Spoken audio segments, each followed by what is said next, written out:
ನಮಸ್ಕಾರ ವೀಕ್ಷಕರೇ, ಸುಹಾಸಿನಿ ಕಾರ್ಯಕ್ರಮಕ್ಕೆ ಪ್ರೀತಿಯ ಸ್ವಾಗತ.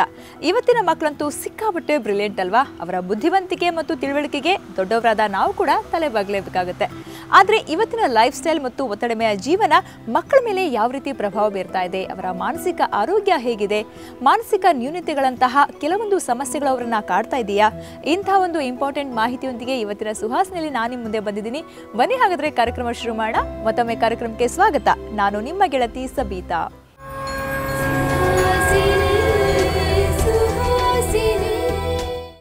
ಇವತ್ತಿನ ಲೈಫ್ ಸ್ಟೈಲ್ ನಮ್ಮ ಮಕ್ಕಳ ಮೇಲೆ ಎಂತಹ ಪ್ರಭಾವ ಬೀರ್ತಾ ಇದೆ ಅಂದರೆ, ಮಕ್ಕಳೆಲ್ಲ ಮಾನಸಿಕ ಒತ್ತಡದಿಂದ ಬಳಲ್ತಾ ಇರುವಂತಾಗಿದೆ. ಅದರಲ್ಲೂ ಕೂಡ ಮಾನಸಿಕ ನ್ಯೂನತೆಗಳಲ್ಲಿ ಒಂದಾದಂತಹ ADHD ಅನೇಕ ಮಕ್ಕಳಲ್ಲಿ ಈಗ ಕಂಡು ಬರ್ತಾ ಇದೆ.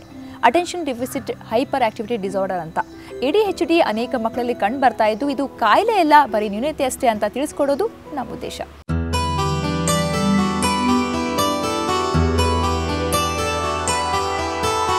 ನಮ್ಮ ಮಗುನ ಒಳ್ಳೆ ಕಾನ್ವೆಂಟ್ಗೆ ಸೇರಿಸಿದ್ದೀವಿ. ಹೋಗ್ಬರೋಕೆ ವ್ಯಾನ್ ವ್ಯವಸ್ಥೆ ಇದೆ, ಪುಸ್ತಕ ಆಟಿಕೆ ಎಲ್ಲ ಕೊಡ್ಸಿದ್ದೀವಿ. ಆದ್ರೂ ಅದು ಯಾಕೋ ಒಂಥರ ಹಠ ಮಾಡ್ತಾನೆ. ಏನ್ ಬೇಕು ಅಂತ ಹೇಳಲ್ಲ, ಹೇಳಿದ ಮಾತೇ ಕೇಳಲ್ಲ. ತುಂಬಾನೇ ಎಲ್ಲಿ ಕರ್ಕೊಂಡೋದ್ರು ಅವ್ರನ್ನ ನನಗೆ ತಡೆಯೋಕ್ಕಾಗ್ತಾ ಇರಲಿಲ್ಲ.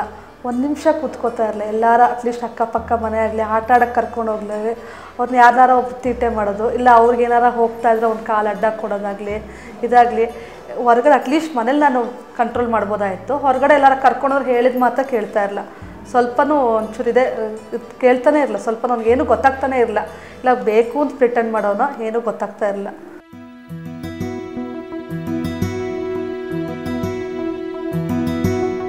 ಮಗುವಿನ ನಡವಳಿಕೆ ಬಗ್ಗೆ ತಲೆಕೆಡಿಸಿಕೊಂಡು ಗೊಂದಲದಲ್ಲಿರುವ ಪೋಷಕರ ಆತಂಕ ಇದು. ಆದ್ರೆ ನಿಜವಾಗಿಯೂ ಇಲ್ಲಿ ಗೊಂದಲ ಇರೋದು ಪೋಷಕರಲ್ಲ, ತನಗೇನಾಗ್ತಾ ಇದೆ ಅನ್ನೋದರ ಅರಿವಿಲ್ಲದಿರುವ ಆ ಪುಟ್ಟ ಮಗುವಿನಲ್ಲಿ.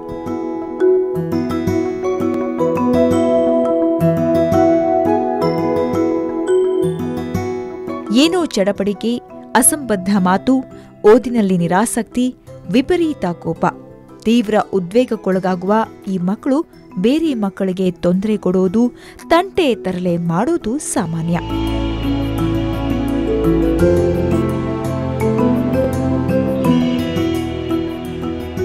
ಮಕ್ಕಳಲ್ಲಿ ಈ ರೀತಿಯ ನಡವಳಿಕೆ ಗಮನಿಸಿದ್ದೀರಾ? ಹಾಗಿದ್ರೆ ಅನುಮಾನವೇ ಬೇಡ, ಅದು ADHD.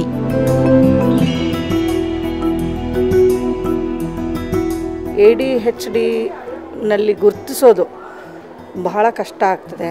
ಯಾಕಂದರೆ ಒಂದು ತರಗತಿ ಅಂದರೆ 45ರಿಂದ 50 ಜನ ಮಕ್ಕಳಿರ್ತಾರೆ.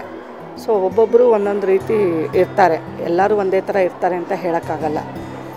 ಸೊ ನಾವು ಮಕ್ಕಳಲ್ಲಿ ಕೆಲವು ಗುಣಗಳನ್ನ ಕಾಣ್ತೀವಿ.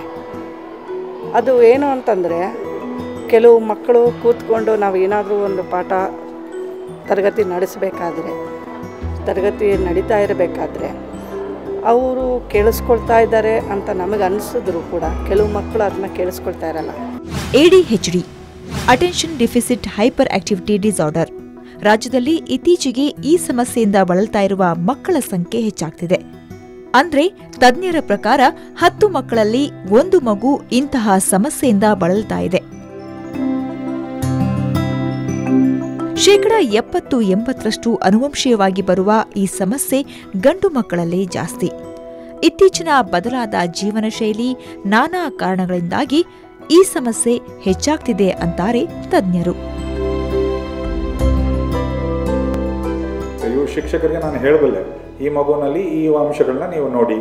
ಈಗ ಯಾವುದೇ ಒಂದು ಮಗು ಓದಿನಲ್ಲಿ ನಿರಾಸಕ್ತಿ ತೋರಿಸಿದ್ರೆ, ಶಾಲಾ ಪಾಠದಲ್ಲಿ ಹೆಚ್ಚಿಗೆ ಆಸಕ್ತಿ ತೋರಿಸಿದ್ರೆ, ಮನೆಯ ಪಾಠವನ್ನು ಮಾಡದೇ ಹೋದರೆ, ಅಥವಾ ತರಗತಿಯಲ್ಲಿ ಬೇರೆ ಮಕ್ಕಳನ್ನ ತೊಂದರೆ ಮಾಡ್ತಾ ಇದ್ದರೆ, ಅಥವಾ ಅವರ ಮುಖದಲ್ಲಿ ಏನೋ ಒಂದು ಗಲಿಬಿಲಿ ಕಾಣ್ತಾ ಇದ್ದರೆ, ಅವರಲ್ಲಿ ಯಾಕೋ ಒಂದು ಓದಿನ ಬಗ್ಗೆ ಆಸಕ್ತಿ ಇಲ್ಲ. ಅದರಿಂದ ಇದು ಒಂದು ಅವರ ಒಂದು ಗಮನದ ಬಗ್ಗೆ ಅಥವಾ ಚಂಚಲತೆ ಇರ್ಬೋದು ಆ ಮಕ್ಕಳಲ್ಲಿ, ಅಥವಾ ಗಮನದ ಬಗ್ಗೆ ಕಡಿಮೆ ಇರಬಹುದು ಅಂತ ಅನಿಸುತ್ತೆ. ಆಗ ನಾವೇನು ಮಾಡ್ಬೋದು ಅಂದರೆ, ಇದರ ಬಗ್ಗೆ ಪರಿಣಾಮದ ಹತ್ರ ಕಳಿಸ್ಕೊಟ್ರೆ ಆ ಮಗು ಖಂಡಿತ ಅದರಲ್ಲಿ ಬದಲಾವಣೆ ಕಂಡು ಬರ್ತದೆ. ಮುಂದೆ ಆ ಮಗು ನೆನೆಸ್ಕೊಳ್ಳುತ್ತೆ, ಇದನ್ನು ನಮ್ಮಲ್ಲಿ ಗುರುತಿಸಿ ನಮ್ಮಲ್ಲಿ ಬದಲಾವಣೆ ತಂದರು ಅಂತ. ಯಾಕೆಂದರೆ ಇದು ನಮಗೆ ಗೊತ್ತಿಲ್ಲದೆ ಹೋದರೆ ಎಷ್ಟೋ ಶಾಲೆಗಳಲ್ಲಿ ಎಷ್ಟೋ ನೂರಾರು ಮಕ್ಕಳು ಈ ಥರ ನೋಡಿಕೊಂಡು ಅವರು ಯಾವುದರ ಮೇಲೋ ಭಾರ ಹಾಕ್ಬಿಟ್ಟು ಹಾಗೇನೆ ಮುಂದುವರ್ಕೊಂಡು ಹೋಗ್ತಾರೆ. ಸಾಕಷ್ಟು ಸಲ ತಮ್ಮ ಮಕ್ಕಳಲ್ಲಾಗುವ ಇಂತಹ ಬದಲಾವಣೆ ಪೋಷಕರಿಗೆ ಕಂಡು ಬಂದರೂ ಅದು ಹೌದೋ ಅಲ್ಲವೋ ಅನ್ನುವ ಗೊಂದಲದಲ್ಲಿ ಒದ್ದಾಡುತ್ತಾರೆ. ಅದೇನು, ಮಗುವಿನ ಆರೋಗ್ಯ ಸರಿಯಿಲ್ವೇ, ಯಾಕೆ ಹೀಗಾಡ್ತಿದ್ದಾರೆ ಅನ್ನುವ ನಾನಾ ಪ್ರಶ್ನೆಗಳಿಗೆ ಉತ್ತರ ಕಂಡುಕೊಳ್ಳುವಲ್ಲಿ ವಿಫಲರಾಗ್ತಾರೆ. ಒಂದು ದಿವಸ ಅವರು ಅದ್ರ ಬಗ್ಗೆ ಪಶ್ಚಾತ್ತಾಪ ಪಡ್ತಾರೆ, ಇದು ನನಗೆ ಮೊದಲೇ ತಿಳಿದಿರಬೇಕಾಗಿತ್ತು ಅಂತ. ನನ್ನ ಅನಿಸಿಕೆ ಏನಂತಂದರೆ, ಈಗ ನಾವು ಶಿಕ್ಷಕರು, ಮುಖ್ಯ ಶಿಕ್ಷಕರಾಗಲಿ ಶಾಲೆಗಳಲ್ಲಿ ಇದ್ರ ಬಗ್ಗೆ ಒಂದು ಅವೇರ್ನೆಸ್ ಬೆಳೆಸಬೇಕು. ಎಲ್ಲ ಶಾಲೆಗಳಲ್ಲೂ ಇದ್ರ ಬಗ್ಗೆ ಪ್ರಚಾರ ಬೆಳೆಸಬೇಕು, ಈ ವಿಷಯನ ತಿಳಿಸ್ಬೇಕು. ಮತ್ತು ಟೀಚರ್ಸ್ಗೆ ಒಂದು ಟ್ರೈನಿಂಗ್ ಕೊಡಬೇಕು, ತರಬೇತಿ ಕೊಡಬೇಕು. ಇದನ್ನು ಹೇಗೆ ಗುರುತಿಸೋದು ಅನ್ನೋ ಒಂದು ತರಬೇತಿನ ಕೊಡಬೇಕು. ಆಗ ನೂರಾರು ಮಕ್ಕಳಿಗೆ ಅನುಕೂಲ ಆಗ್ತದೆ ಅಂತ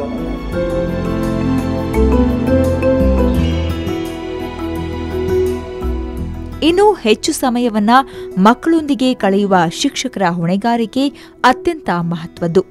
ಅಪ್ಪ ಅಮ್ಮನ ಜೊತೆಗೆ ಸ್ವಲ್ಪ ಜಾಸ್ತಿನೇ ಹಠ ಮಾಡೋ ಮಕ್ಕಳು ಶಾಲೆಯಲ್ಲಿ ಹೇಗಿರ್ತಾರೆ? ಇದನ್ನ ತಿಳಿಯೋಕೆ ಸಾಧ್ಯವಾಗೋದು ಶಾಲಾ ಶಿಕ್ಷಕರಿಗೆ ಮಾತ್ರ.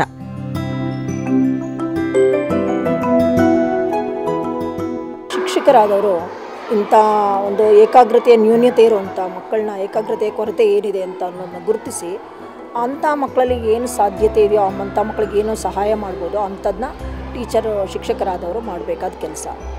ನಾವು ಪ್ರತಿನಿತ್ಯ ಶಾಲೆಗಳಲ್ಲಿ, ಅದರಲ್ಲೂ ಈಗಿನ ಕಾಲದ ವಿದ್ಯಾರ್ಥಿಗಳಲ್ಲಿ ಮಕ್ಕಳಲ್ಲಿ ಏಕಾಗ್ರತೆಯ ಕೊರತೆ ಬಹಳ ಕಡಿಮೆ.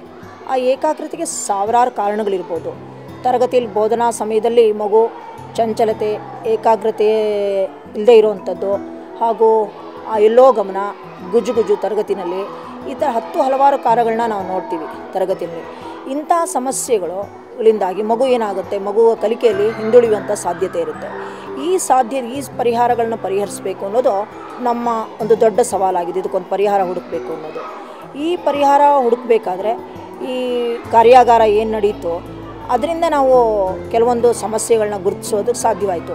ತರಗತಿಯಲ್ಲಿ ಮಗು ಯಾವ ಕಾರಣಕ್ಕೋಸ್ಕರ ಈ ರೀತಿ ಮಾಡ್ತಾಯಿದೆ, ಅದ್ರ ಸಮಸ್ಯೆ ಏನು, ಮನೇಲಿ ಪೋಷಕರ ಬೆಂಬಲ ಹೇಗಿದೆ, ಅದಕ್ಕೆ ಇಂಥ ಒಂದು ಸಮಸ್ಯೆಗಳನ್ನ ಗುರುತು ಹಚ್ಚಿ ಅದಕ್ಕೆ ನಾವು ಸಮಸ್ಯೆಗಳನ್ನ ಬಗೆಹರಿಸುವಂಥ ಒಂದು ಸಾಧ್ಯತೆ ದೊರೆಯುತ್ತೆ.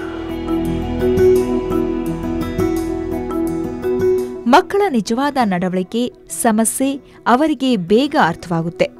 ಮಗು ಇತರ ಮಕ್ಕಳೊಂದಿಗೆ ಬೆರೆಯುತ್ತೋ ಇಲ್ವೋ, ಇತರೆ ಮಕ್ಕಳೊಂದಿಗೆ ಮಾಡುವಂತಹ ತಂಟೆ, ಜಗಳ ಇತ್ಯಾದಿಗಳ ಪರಿಶೀಲನೆಗೆ ಅವಕಾಶ ಇರುತ್ತೆ.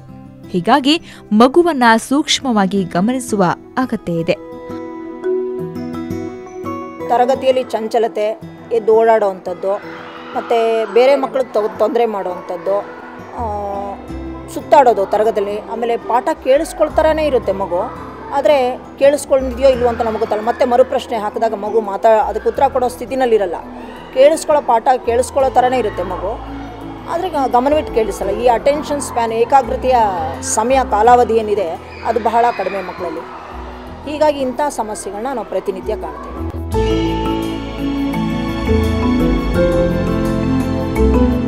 ಮಗುವಿನ ಓದಿನ ಕುರಿತ ನಿರಾಸಕ್ತಿ, ಚಿತ್ತ ಚಾಂಚಲ್ಯಕ್ಕೆ ಶಿಕ್ಷೆ ಕೊಡೋದ್ರಿಂದ, ದಂಡನೆ ನೀಡೋದ್ರಿಂದ ಅದು ಸರಿ ಹೋಗುತ್ತದೆಯೇ? ಆಕಾಶವೇ ತಲೆ ಮೇಲೆ ಬಿದ್ದವರಂತೆ ಪೋಷಕರು ಗಾಬರಿಗೊಳ್ಳೋದು ಎಷ್ಟು ಸರಿ? ಪೋಷಕರೇ ಆಗಲಿ, ಶಿಕ್ಷಕರೇ ಆಗಲಿ, ಬೈದು ಬಡಿದರೆ ನಿವಾರಣೆಯಾಗುವ ಸಮಸ್ಯೆ ಇದಾ?